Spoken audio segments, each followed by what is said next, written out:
Welcome to day 22 of our 100-day Python coding challenge. Today we're embarking on an exciting coding journey where we'll tackle a unique problem, printing the digit 8 using stars in a captivating pattern. In this challenge, we'll write a Python program that takes a number C as input and prints the digit 8 in 1 rows using stars. Each star will be separated by a space to form the distinctive shape of the digit 8.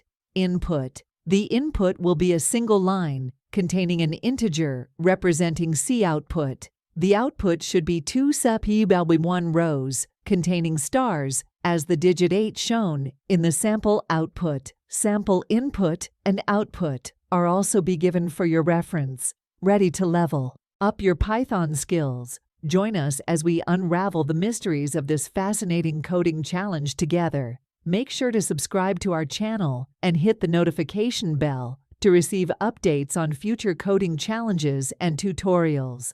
Don't miss out on this exhilarating coding adventure. Subscribe now and join our vibrant community.